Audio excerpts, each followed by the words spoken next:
Guys, welcome back to Nikhita YouTube channel. ಎಲ್ರಿಗೂ ಸ್ವಾಗತ. ಇವತ್ತು ನಿನ್ನೆ ಬ್ಲಾಗೇ ಅಪ್ಲೋಡ್ ಮಾಡೋಕ್ಕಾಗಿಲ್ಲ. ನಮ್ಮಪ್ಪ ನೋಡಕ್ಕೆ ಬಂದು ಡಿಸ್ಟರ್ಬ್ ಮಾಡ್ತಾರೆ. ಇವತ್ತಿಂದು ಏನು, ಇವತ್ತು ನಮ್ಮ ಅಪ್ಪಾಜಿ ಏನು ಮಾಡ್ತೀವಿ ಪಾಪ ಇವತ್ತು? ಬೆಳಗಾವಿ ಕುಂದ ಅಂದರೆ ಕೋವಾ, ಏನೋ ಬೆಳಗಾವಿ ಕುಂದ ಅಂತೆ, ಅದನ್ನ ಮಾಡ್ತಾರೆ ಗಾಯ್ಸ್. ಅದ್ರ ರೆಸಿಪಿ ನೀವೇ ನೋಡ್ಕೊಳ್ಳಿ ಏನೇನು ಮಾಡ್ತಾರೆ. 1 ಲೀಟ್ರ್ ಮಾಡಿ ಫಸ್ಟ್ 1 ಲೀಟ್ರ್ ಹಾಲು ಹಾಕ್ತಿದೆ.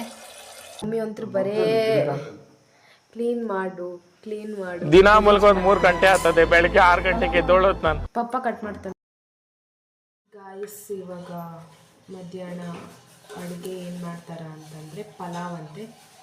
ಸೊ ನಮ್ಮ ಮಮ್ಮಿ ಈರುಳ್ಳಿ ಕಟ್ ಮಾಡಂತ ಹೇಳಿದ್ರು. ನಮ್ಮ ಅಪ್ಪಾಜಿಗೆ ಹೇಳಿದ್ರೆ ನಮ್ಮ ಅಪ್ಪಾಜಿ ಮಾಡಲಿಲ್ಲ, ಅದಕ್ಕೆ ನಾನು ಮಾಡ್ತಿದ್ದೀನಿ ಗಾಯ್ಸ್.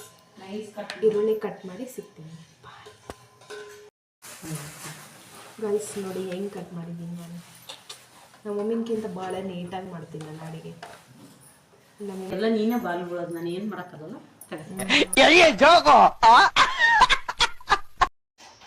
ಗೈಸ್ ಹಿಂಗ ಎಲ್ಲ ಬುರುಗ್ ಬರಂಗ ಆಗ್ಬೇಕು.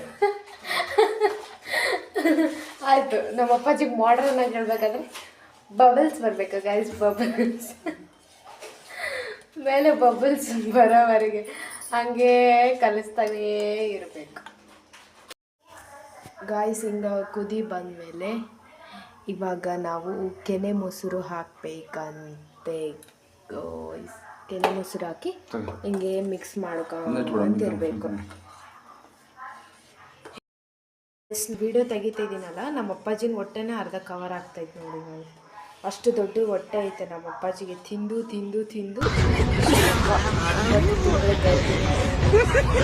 ಸಕ್ಕರೆ ಹಾಕಬೇಕಂತೆ.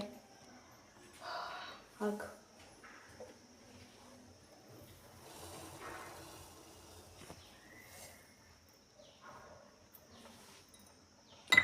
ಸಕ್ಕರೆ ಹಾಕಿ ಮತ್ತೆ ಮಿಕ್ಸ್ ಮಾಡ್ಕೊಂತ ಇರಬೇಕು.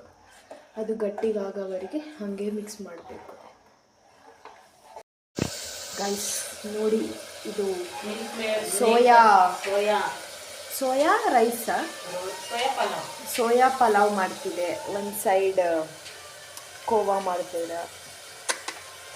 ಆಹಾ, ಇಂಥ ತಾಯಿನ ಪಡೆಯೋಕ್ಕೆ ಪುಣ್ಯ ಮಾಡಿದ್ವಿ. ಇದು ಮಮ್ಮಿ ಮಾಡ್ತಿರೋದು, ಇದು ಪಪ್ಪ ಮಾಡ್ತಿರೋದು. ಬಟ್ ನಾನು ತಿರ್ಸ್ತಿದ್ದೀನಿ ಗೈಸ್. ನಮ್ಮ ಅಪ್ಪಾಜಿ ಮಾಡಿಸಿ ನಮ್ಮ ಮಮ್ಮಿ ಹೇಳ್ತಿದ್ದಾಳು, ಚೆನ್ನಾಗಿ ವ್ಲಾಗ್ ಮಾಡಿಲ್ಲ ಅಂದರೆ ಜನ ಬೈತಾರೆ ಅಂತ. ಮರ್ಯಾದೆ ಏನೂ ಇಲ್ಲ. ನೋಡಿ ಗೈಸ್, ಈ ರೆಸಿಪಿ ನಿಮಗೆ ಬೇಕಂದರೆ ಕಮೆಂಟ್ ಹಾಕಿ ಗೈಸ್. ನಮ್ಮ ಮಮ್ಮಿನ ಹತ್ರ ಮಾಡಿಸ್ತೀನಿ. ಈ ರೆಸಿಪಿ ಸಿಂಪಲ್ ಗೈಸ್. ಹಾಲು ಕೋವಾ ಮಾಡೋದೇ ಹೇಗೆ, ಫಸ್ಟ್ 1 ಲೀಟ್ರ್ ಹಾಲು ಹಾಕಿ ಬೇಸ್ ತಿರ್ಸಿ ಬುರುಗ್ ಬರಬೇಕು. ಚೆನ್ನಾಗಿ ಬುರುಗ್ ಬಂದಮೇಲೆ ಒಂದು ಸ್ವಲ್ಪ ಏನದು ಕೆನೆ ಹಾಕಬೇಕು. 1 ಸ್ಪೂನ್ ಕೆನೆ ಹಾಕಿ ಬೇಸ್ ತಿರ್ಸ್ಬೇಕು ಗಾಯ್ಸ್. ಆಮೇಲೆ ಒಂದು 3/4 ಕಪ್ಪಷ್ಟು ಸಕ್ಕರೆ ಹಾಕಿ ಮತ್ತೆ ತಿರ್ಸ್ಕೊಂತಿರ್ಬೇಕು. ಹಿಂಗೆ ಗಟ್ಟಿಗಾಗೋವರೆಗೆ ಹಿಂಗೆ ಗಟ್ಟಿಗಾಗಬೇಕು ಗಾಯ್ಸ್. ಹಿಂಗೆ ಬರಬೇಕು.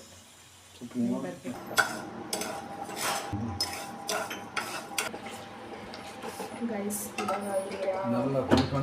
ಇಲ್ಲಿರೋ ಪಾನ್ಕಾನ ಇದ್ರೊಳಗೆ ಹಾಕ್ತೀವಿ ಗೈಸ್.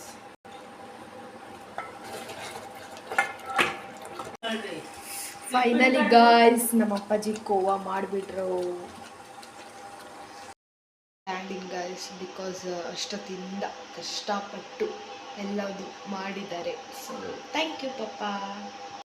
ಇದನ್ನು ತಿಂತ ವ್ಲಾಗ್ ಇಲ್ಲಿಗೆ ಮುಗಿಸ್ತಾ ಇದ್ದೀನಿ. ವ್ಲಾಗ್ ಹೇಗೆ ಅನ್ನಿಸ್ತಂತ ಕಮೆಂಟ್ ಹಾಕಿ.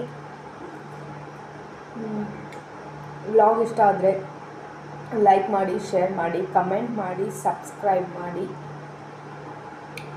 ಮತ್ತು ಮುಂದಿನ ವಿಡಿಯೋದಲ್ಲಿ ಸಿಗೋಣ. ಅಲ್ಲಿವರೆಗೂ ಟಾಟಾ, ಬಾಯ್ ಬಾಯ್.